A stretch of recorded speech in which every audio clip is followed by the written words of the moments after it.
I've had the opportunity to be on CODELs to Central America, South America, North Mexico I've been in the Senate for 22 years. I've been going down there for almost that long, and continue to be hugely interested in that part of the world. They're our neighbors, and our success as a nation is largely interdependent with that of the folks who live south of us. In almost every CODEL I've been a part of, we've talked a fair amount about education, access to education. If countries are going to be lifted up, they're going to be lifted up because the citizens, especially the young people of those countries, get a better education. And the same is true here. The same is true here. So it's not just something that's on them. But a question, if I could, with respect to education, workforce development. During the CODEL I led, the bipartisan bicameral CODEL I led earlier this year to Mexico, to Honduras, Guatemala, is a key message that we heard almost at every stop along the way was the need for improving access to education. This is not all on us, as you know, and earlier I referred to Home Depot. You can do it, we can help. This is not something that we can do for them, should we do for them by ourselves, but it's a shared responsibility, and we can help. But many of you are likely familiar with the proverb. There's another proverb: if you give a person a fish, you feed them for a day. If you teach a person to fish, that person can feed themselves and their families for a lifetime. I used to think that was in the scripture. I thought it was in the Bible. And I've quoted it for years and said, I'm not sure where this is in the Bible, and then I would quote it. And about a year ago, after an event was over, and a fellow came up to me, he was a minister, and he said, you know, when you quoted, you said, give a person a fish and you can feed him for a day, teach a person to fish. He said, you know, when you said that, and you said it was in the Bible, I said, yes. He said, it's not in the Bible.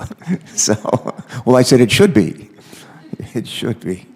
But one of the most impactful ways to improve lives and to uplift entire countries is by better ensuring that the people there, young people and not so young people, have access to the education and workforce training that's needed to support themselves and families, and actually the kind of workforce that's needed by employers in those particular countries.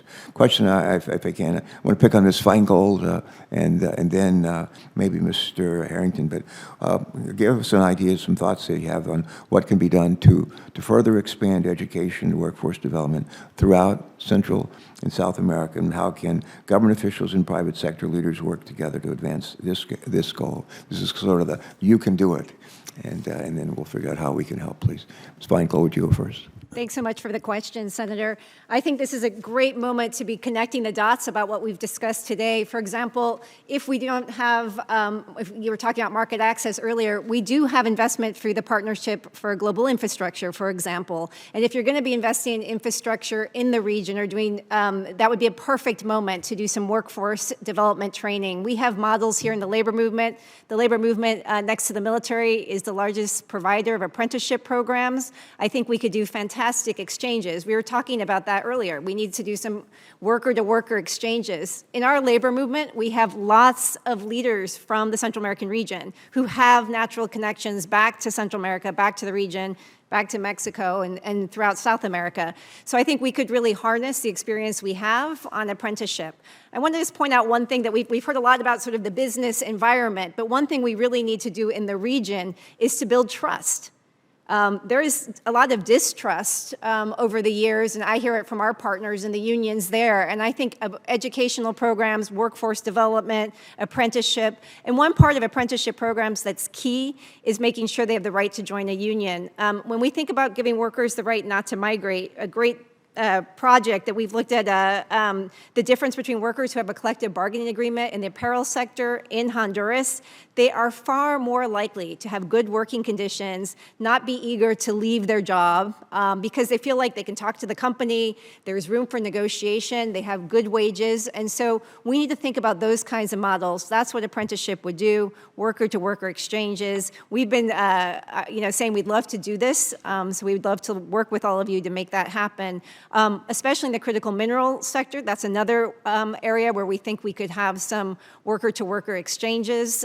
Workers are looking for a new economic model in the region, not just the old extractive model. How can we show them what a clean energy transition looks like? And I think, again, our unions are on the forefront of creating good union jobs in the clean energy sector and could provide that kind of information. Yeah. Okay. Wonderful, wonderful thoughts and comments.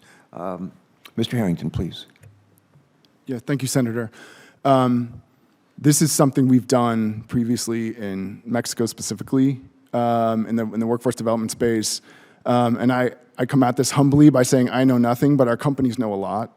So we really look to our member companies, all of which have their own singular workforce development plans. And the reason I say they know the best, obviously, is they're trying to reskill, upskill their workers for an economy that's never moved faster, that's never transformed faster.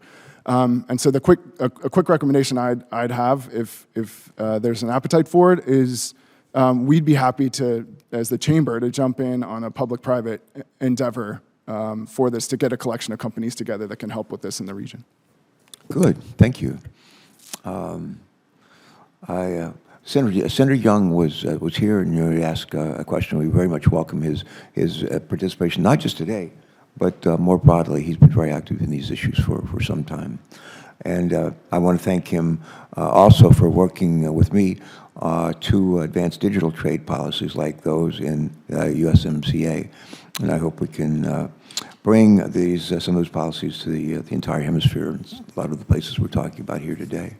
I have a comment or two as we conclude the hearing. Let me yield to Senator Cornyn for anything else that he would like to say. Okay.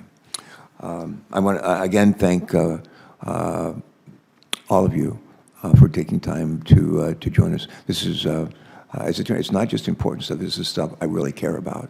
I know Senator Cornyn does. I know Senator Cassidy do, and Senator Young, folks that were Senator Wyden, and others who came here. We're competing, for your information, against a lot of other hearings that are going on, including one, a highly classified hearing that's going on at this moment that members feel compelled to attend, and we're going to go to immediately. But despite that, we had a pretty darn good attendance and really a good conversation. To those that are here as guests, they're sitting in the audience, that maybe have not been to many committee hearings of late. We don't always get along this well in our hearings, but that's when Senator Cornyn and I are involved in it, we do. And but we try to set a good example, and we believe that bipartisan solutions generally turn out to be lasting solutions.